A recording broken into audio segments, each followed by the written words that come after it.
बिस्मिल्लाहिर्रहमानिर्रहीम। अस्सलाम वालेकुम। कैसे हैं आप? उम्मीद है कि बिल्कुल ठीक होंगे। प्यारे प्यारे बहन भाइयों, आज जो हम रेसिपीज़ बना रहे हैं वो है करेला चिकन और आलू की रेसिपीज़। करेले की ये रेसिपीज़ बिल्कुल न्यू अंदाज में है।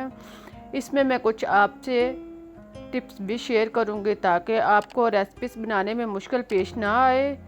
तो प्यारे प्यारे बहन भाइयों, रेसिपी शुरू करने से पहले आप लोगों से रिक्वेस्ट है कि मेरे चैनल को सब्सक्राइब ज़रूर कर लें और बेल का बटन भी प्रेस कर लें, किसी वीडियो से महरूम ना रह सकें। तो अब हम चलते हैं अपनी आज की रेसिपीज़ की तरफ और शुरू करते हैं अपनी रेसिपीज़। इसके लिए हमें ज़रूरत है करेले, 5 से 6 अदद करेले जो हैं वो इस तरह के लें कि जो लंबाई में हों और मोटाई में कम हों।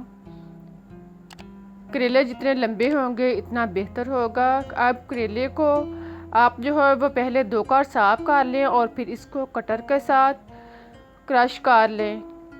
करेलों को कटर के साथ साफ़ करने के बाद आप छुरी के साथ इनको सिरे से थोड़ा सा काट लें। अगर करेले छोटे हैं तो आप इनको एक साइड से काट सकते हैं और अगर करेला लंबा है तो आप इसको दरमियान से भी काट सकते हैं। अब करेलों को जिस साइड से इसको काटा है इसे छुरी की मदद से इसके बीज जो हैं वो निकाल लें। आप छुरी की मदद से करेले के अंदर कांटे को जो घुमाएं तो आसानी के साथ बीज जो हैं वो निकल आएंगे। देखें, मैं आसानी के साथ बीज जो हैं वो इसके अलग कर ली हैं। आप भी इसी तरह सारे करेलों से बीज निकाल लें। बीज निकालने के बाद आप इनको साफ़ पानी में अच्छी तरह धो लें। करेलों को साफ़ पानी में धोने के बाद अब इनको एक प्लेट में निकाल लें। आप चूल्हे पर बर्तन रखें और इसमें इतना पानी डालें कि जिसमें करेले जो हैं वो अच्छी तरह डूब जाएं। पानी डालने के बाद आप इसमें 1 चम्मच नमक और 1 चम्मच सिरका जो है शामिल करें। सिरका और नमक डालने के बाद आप इसको अच्छी तरह मिक्स कर लें और साथ में करेले जो हमने साफ़ करके रखे हुए थे इसको इसमें शामिल कर दें। करेलों को डालने के बाद इसको चम्मच के साथ थोड़ी सी हरकत दें और फिर इसको ढककर 10 से 15 मिनट के लिए बॉईल करें।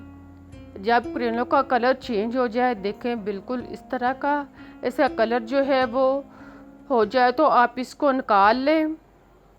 अब करेलों को निकाल कर एक साइड पर रख दें। एक लैदा बर्तन में 2 से 3 चम्मच ऑयल गरम करें और इसमें 1 अदद प्याज काट कर डालें और इसको फ्राई करें।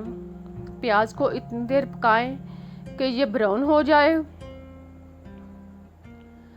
जब प्याज ब्राउन हो जाए तो इसमें टमाटर, अगर बड़ी साइज़ का है तो आप 1 शामिल कर सकते हैं और अगर छोटे हैं तो 2 से 3 अदद शामिल करें और इनको इतनी देर पकाएं कि इनका पानी खुश्क हो जाए। जब टमाटर नरम हो जाए तो इसमें सुरख मिर्च दानेदार 1 चम्मच, सुरख मिर्च पीसी हुई 1 चम्मच, नमक 1 से 1.5 चम्मच जायके के मुताबिक शामिल करें। साथ में काली मिर्च पीसी हुई आधा चम्मच शामिल करें।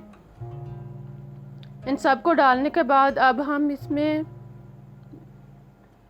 अदरक पाउडर 1 चम्मच और लहसुन पाउडर 1 चम्मच इसमें शामिल करते हैं। अगर आपके पास पाउडर नहीं है तो आप इनका पेस्ट बनाकर भी इसमें शामिल कर सकते हैं।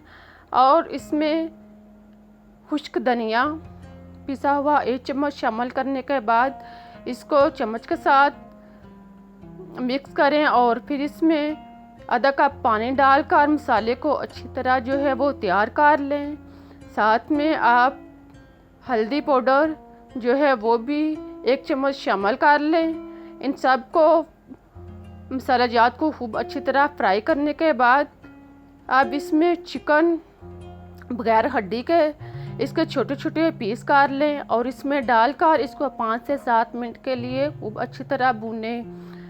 जितनी देर चिकन जो है फ्राई होगा उतनी देर में आप एक साइड पे 2 दरमियाने साइज़ के आलू लें और इनका छिलका उतार कर आलू को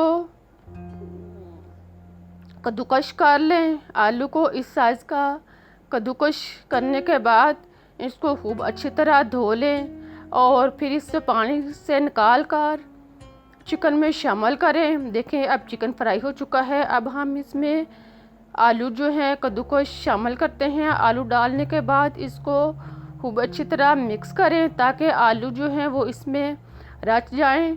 अब इसमें 1 कप पानी डाल लें और फिर इसको चम्मच के साथ मिक्स करें और ढक्कन बंद कर को इसको गलने तक पकाएं।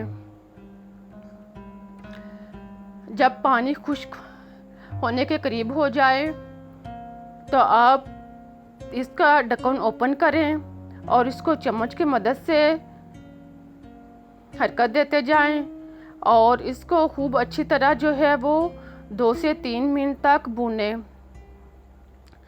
सारे मसाला जात को खूब अच्छी तरह भूनें और साथ में अगर ज़रूरत महसूस हो तो आप इसको चम्मच की मदद से कुचल कर मसाला जात को खूब अच्छी तरह मिक्स कर लें। जब मसाला जो है यानी चिकन, आलू और सारा मसाला खूब अच्छी तरह भुन जाए, जब घी लैदा होना शुरू हो जाए तो समझ लें कि हमारा मसाला जो है चिकन तैयार हो चुका है। अब इसमें हरी मिर्च 2 काट कर शामिल करें और साथ में हरा धनिया काट कर शामिल करें और इसको मिक्स करके उतार कर एक साइड पर रख दें ताकि ये ठंडा हो जाए। जितनी देर में ये चिकन ठंडा हो रहा है इतनी देर में आप बेसन 1 से 1.5 कप ये ज़रूरत के मुताबिक लें और इसमें आधा चम्मच नमक और आधा चम्मच सुरख मिर्च और आधा चम्मच ज़ीरा साबुत शामिल करने के बाद इसमें इतना पानी डालें कि ये गाढ़ा सा पेस्ट बन जाए। बिल्कुल इस तरह का इसका गाढ़ा सा पेस्ट तैयार कर लें। अब करेले जो हमने उबाल कर रखे हुए थे और उसका मसाला यानी चिकन जो हमने तैयार करके रखा हुआ था, अब एक करेला लें और इसमें चम्मच की मदद से या जैसे भी आप मुनासिब समझें इसमें थोड़ा थोड़ा करके करेलों के अंदर डालते जाएं और इसको आहिस्ता आहिस्ता करके करेलों को फिल कर लें। देखें इसी तरह सारे करेले जो हैं वो भर लें। प्यारे प्यारे बहन भाइयों, मेरी कोशिश होती है कि मैं आपके लिए जो भी रेसिपीज लेकर आऊँ वो पहले से ज़्यादा बेहतर, न्यू और टेस्टी हो। अब करेलों को फिल करने के बाद अब हम इसका बेसन का जो अमेज़ा तैयार किया हुआ है इसमें करेले का पहले खुली साइड पे जिससे हमने फिल किया था वो इसमें डुबोएं और फिर दूसरी साइड से और फिर फुल करेला जो है इसमें रोल करने के बाद अब हम इसको फ्राई करना शुरू करते हैं। फुल करेला बेसन के अंदर रोल करने के बाद इसको फ्राई करना शुरू करें। अब कढ़ाई में इतना ऑयल लें कि करेले इसमें डूब जाएं और इसमें एक एक करके करेले जो हैं वो डालते जाएं। करेलों को धीमी आंच पर 4 से 5 मिनट के लिए फ्राई करें और साथ में चम्मच की मदद से या कांटे की मदद से इनको अपनी जगह से हरकत दें ताकि करेले जो हैं वो चारों साइड से अच्छी तरह ब्राउन हो जाएं। आहिस्ता आहिस्ता इनको थोड़ी देर के बाद अपनी जगह से हरकत देते जाएं। इस तरह करेले जो हैं वो चारों साइड से अच्छी तरह ब्राउन हो जाएंगे। जब करेले खूब अच्छी तरह ब्राउन हो जाए तो इनको निकाल लें। देखें अब हमारे करेले की रेसिपी तैयार हो चुकी है। बहुत ही मज़ेदार और टेस्टी रेसिपीज़ है। आई होप कि आपको भी ज़रूर पसंद आएगी, आप ज़रूर ट्राई करें। अब मैं आपको काट कर दिखाती हूँ। देखें कितने मज़ेदार और टेस्टी करेले जो हैं वो तैयार हुए हैं। अब मुझे इजाज़त दें, मैं फिर मिलूँगी एक नई रेसिपीज़ के साथ। तब तक के लिए अल्लाह हाफिज़।